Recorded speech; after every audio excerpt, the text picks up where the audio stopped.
Good evening and welcome to Tucker Carlson Tonight. Rapper Kanye West has spent 4 days posting pro-Trump content on Twitter. What does that mean for America and humanity and life itself? We'll investigate just ahead. But first, Fox's Brett Baier just conducted a deeply revealing interview with former FBI Director Jim Comey. During that interview, Comey tried to claim that the Steele dossier, the one he hid information about from the president, was not central to the request for a FISA warrant against people affiliated with the Trump campaign. Here's part of it. You called the dossier unverified, salacious. Why did you use that to the FISA court to ask for surveillance for Carter Page? Not only use it, but you led with it. A bulk of that FISA application deals with that dossier. Why? Yeah, that's not my recollection, Brett.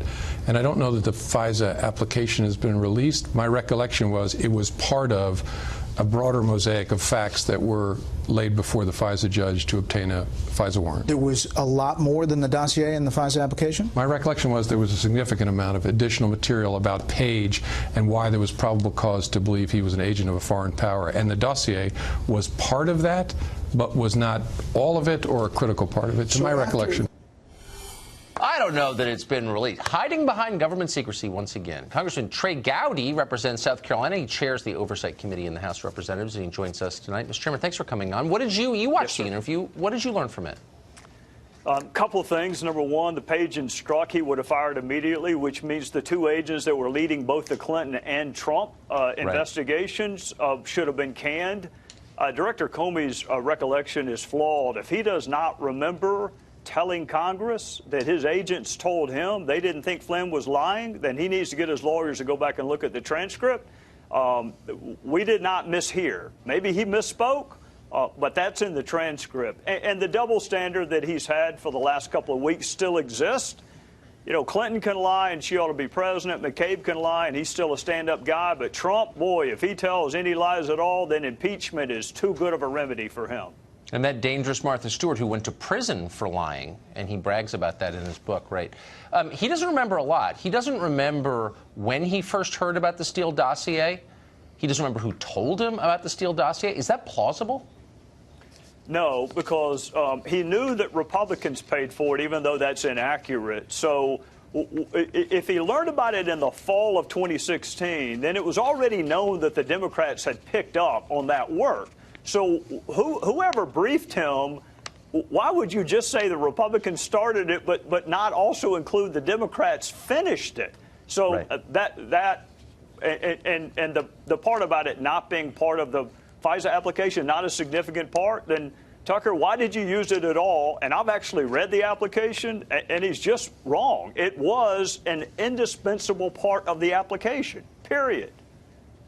So how can he claim otherwise? I mean, his first reaction was, I don't think that's been made public. In other words, you can't prove me wrong because you and the rest of the civilians asking these questions, the American citizens here, don't have access to the relevant information. But as you just pointed out, you do. You've seen it.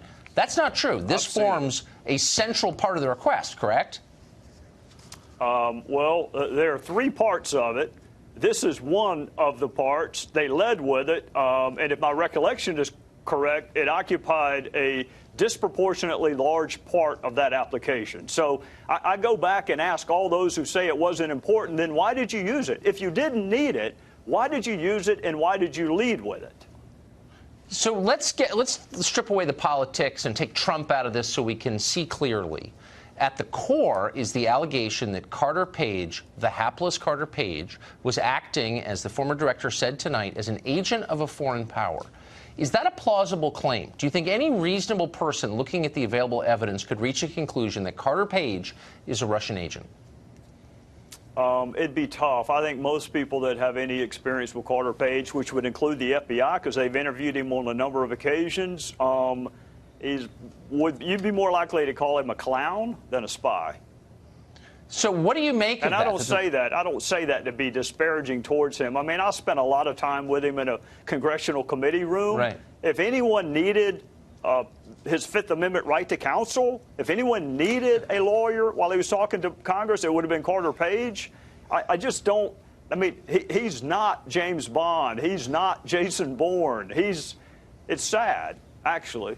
So if our top law enforcement official can say with a straight face on live television that Carter Page is a foreign spy and represents a threat to American national security. He's lying, it sounds like.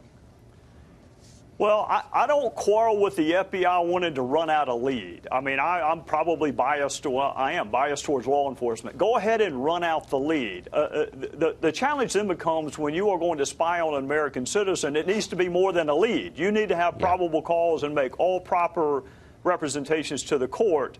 The other thing I will tell you, Tucker, that I learned tonight is Jim Comey has a definition of the word leak that no one else has. Yeah. What he says is a leak is what the rest of us call a felony. Leaking is disclosing a confidential conversation, which is exactly what he did. He came off as much oilier in this interview than